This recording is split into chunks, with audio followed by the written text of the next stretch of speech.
Today, I'm going to make cold email copywriting and really just sending offers in general as stupid simple as possible. Most videos I've seen out there tend to overcomplicate this, including my own. So today I'm going to teach you how to write good cold emails without 10 steps to figure it out, all these A/B tests and personalization frameworks and courses with 47 modules. Instead, let's get to the bare bones and boil it down to just two things that you have to do with every cold email and the recipe to get there. Because at the end of the day, most of the time people seem to understand the ingredients, but they don't understand how the ingredients go together to create something interesting to their target market. So we'll go through real examples of some of our campaigns, including campaigns that have earned upwards of $220,000 in revenue, clients we've helped get acquired, as well as get nearly $1 million in revenue, and clients that have hit record revenue every single month since working with us for 7 months straight. What your email needs to do first off, and the way you need to think about this, is it needs to do two things. It needs to, one, build curiosity, and number two, it needs to earn the trust of the recipient, because without both of these, they will not reply. If you're lucky, sometimes trust can be earned, right? Even outside of the email, by them doing a search of you. Many people who receive emails will do a search, and that's why doing things like posting content and having a very positive digital footprint when people search up your name or your business can be very, very valuable to your outbound efforts. What are these two things? Well, if you're interested in Alex Hormozi, then you've probably heard of dream outcomes, and you've probably heard of perceived likelihood of achievement. Basically, your curiosity is your dream outcome for the most part. It's your baseline offer. What are you going to do for them? You're either going to provide an outcome or you're going to solve a pain point. Then you need to make that believable. And the way you make that believable is a recipe of 3 types of social proof that we'll get into shortly. Basically, you need to take these ingredients and mix them up like this guy to make something delicious for everyone, and hopefully in bulk enough that you can make a bunch of money like some of our clients have here. Everything else only informs how you execute these two things. So what have we done here? We've simplified our thinking and our points of reference so that we have intentional actions being taken. Now let's talk about some of those actions. So there's 3 types of dream outcomes. There's money, there's time, and there's status. I think status is extremely underrated.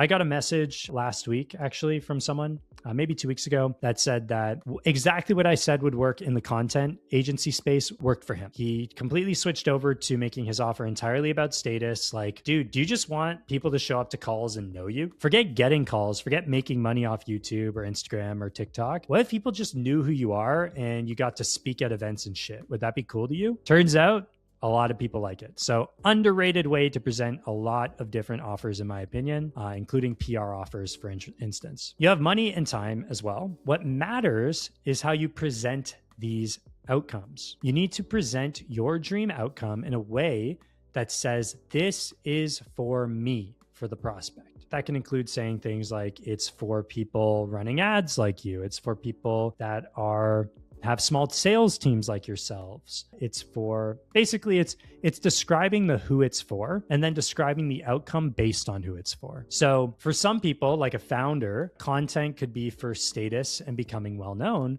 Or you could go to the same founder and you could say, what if your team did content so that your business was more acquirable? And as a result of your business being more acquirable, because you are no longer the sole source and face of the business, you have an opportunity to potentially exit. You have an opportunity to step away from the business. It's more valuable. It's a more attractive acquisition opportunity. You can position around all these things. You could have an entirely different offer that's for people already posting content, right?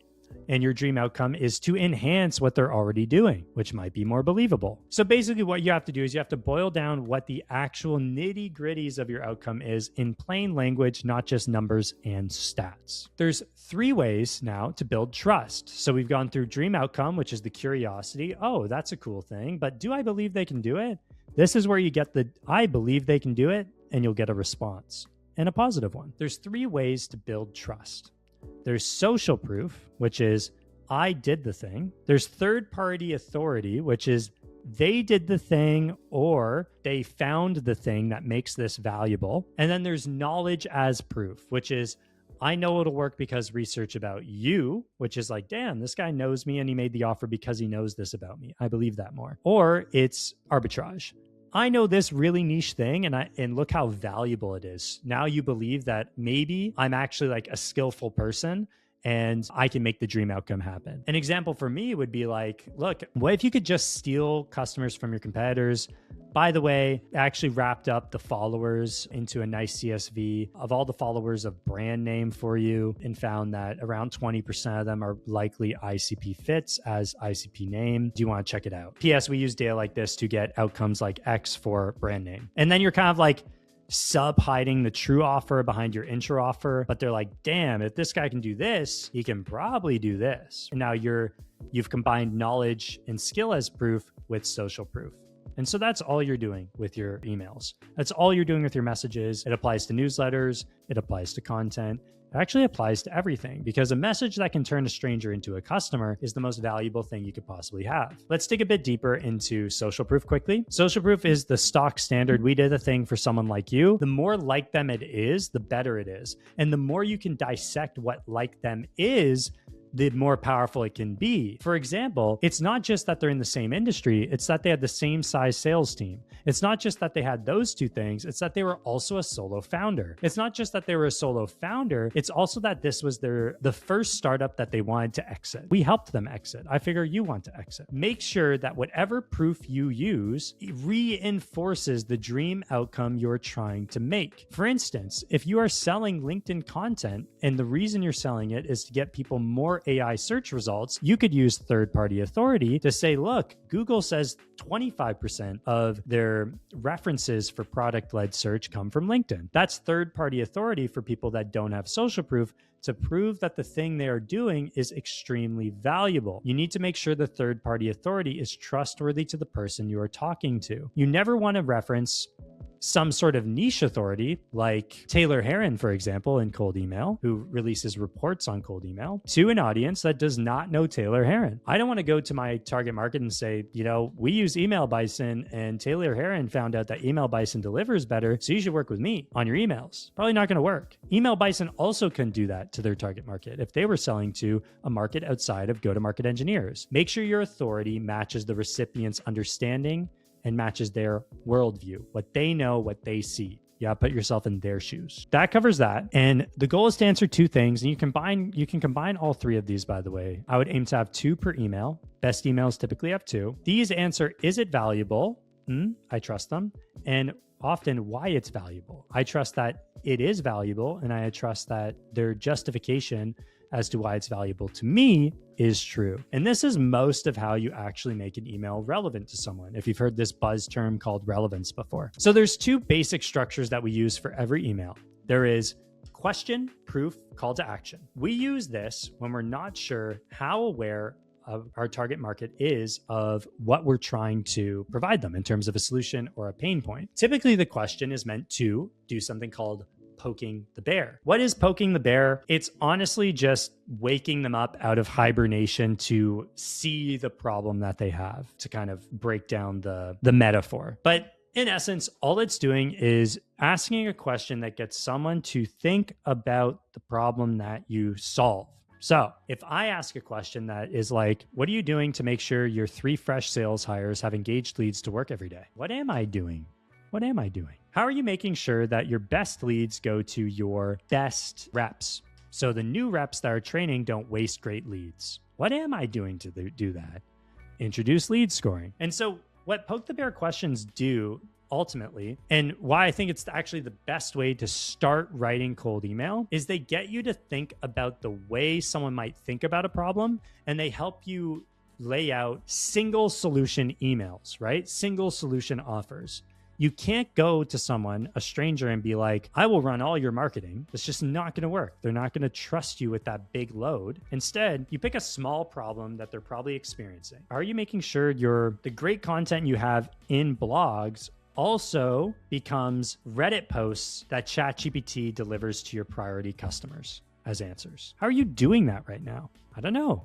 Well, what we do is we take all that stuff for companies like Blank, Social Proof, and we use agents with humans in the loop to turn that blog content into Reddit native content. So your best content gets distributed everywhere. It's like, whoa, my content's good. It would probably work over there. And then you hit them with a call to action, the final piece, which is call, resource, or interest-based. That can be Loom videos, that can be lead magnets, or you can even keep it permissionless and be like, look, here's a bunch of value up front, right? A resource up front, and that can be the offer. Do you want to go into more detail? Here's a great thing we did. Now, we're going to get into examples so you can see all of these points come together next so that you really understand what all of this means. But to recap, questions help you frame the problem to the prospect, and that helps you attach offers, single solution offers to those questions. From there, you need to have proof and you need to have a CTA. Oftentimes, you can also lead with an offer. This is the second formula. You can lead with offer and just do a CTA. This is my preference because I think most proof that is like social proof kind of thing isn't doing a great job in the early stages of speaking to a prospect, but many times we'll also do lead with offer, proof, and CTA. Oftentimes we'll build the proof into the offer. If I could turn all of your blogs, the 10 blogs that you post per month on your website, into Reddit native content that gets ranked, that Google delivers to their audience in 40% of all product-led searches, would you be interested in taking a look at the audit I did for your business? Would you be interested in a 2-minute Loom video? Would you be interested in having a short discussion around your Reddit strategy? Would you be interested in learning a bit more? Would you be interested in seeing a breakdown? You get the point. You're polling for interest, you're doing different levels, and this is how the ingredients come together into messages. If you want, you can add a signal on top of any of these systems, or you can leave the signal unspoken or baked into the offer. We won't make it complicated though. How would that look?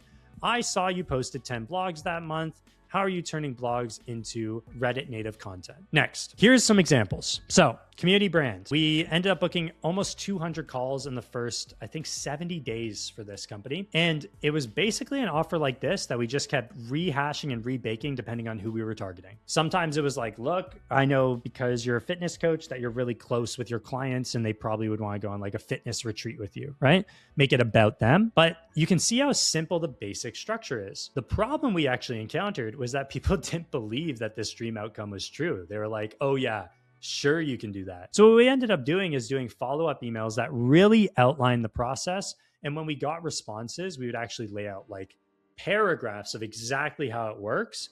And that's what got people graduating to calls at a clip of like 50+% of all the interest that we created. And so you can see here in only 2,400 contacts on our initial test, 52 interested replies, and of that, around 26 to 30 calls off the top of mind. We led with social proof. We're partnering with community owners. To a degree, this is social proof because we spun this up to be the type of person we were talking to go on a trip, dream outcome with their community that pays 10 to 30K, big dream outcome. All we do is send 3 emails to community to see if there's interest. We're only paid when you are. So we have how it works, which builds trust, right? Oh, well, how are you going to do that? Simple, not a lot of friction, very little effort and sacrifice. And we're only paid with you are, by the way, additional social proof of someone that did it that may be well known. Then we follow up saying, look, I realize this is probably crazy, right? Like, God, you probably didn't even believe me. It's so crazy.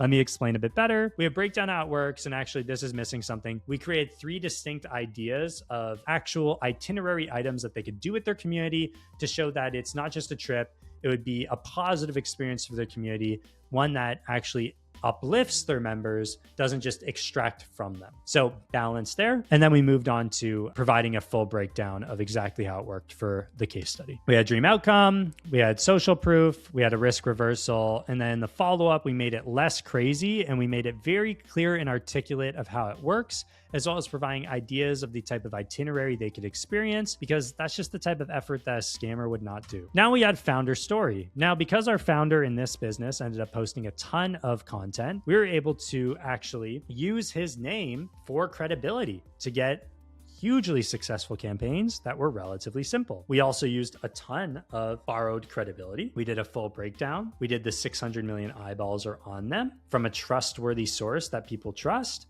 And then we followed up with the fact that Reddit is the number 2 source for search, 97%, blah, blah, blah, blah, blah.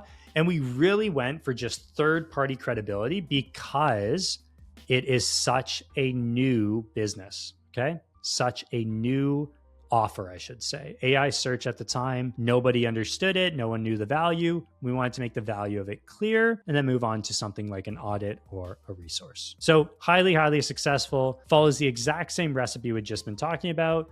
Big dream outcome, right?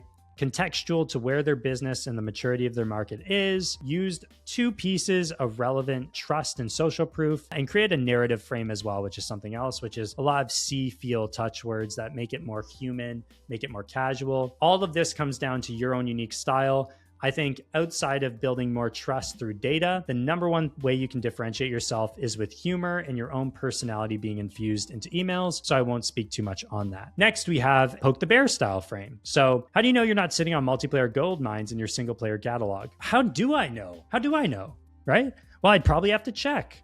Oh, by the way, we're helping people spot these gold mines inside of their portfolio. Would it be unreasonable to think we'd spot even just one incredible earning opportunity for you on the house, of course? Why was this valuable? Well, they would take that underutilized IP and they would pitch them to actually help them utilize it. That was the paid offer. So we were finding the problem we wanted to be paid for, and it worked freaking great. Then we brought in some third-party social proof, right? So in this case, the offer was really just good enough. By saying we would actually call out a few specific games that we thought were underrated in this message. That didn't carry through from Claude Code when I did the prompt to create this deck, but we would actually call out look, game name, right? And then we would use a specific game company that we did it for, and we did it well. And then we would use third-party social proof, so on and so forth. What have we learned? We've learned that being ultra short, this is one of our most successful campaigns of all time. I won't go into too much detail on it, but same thing.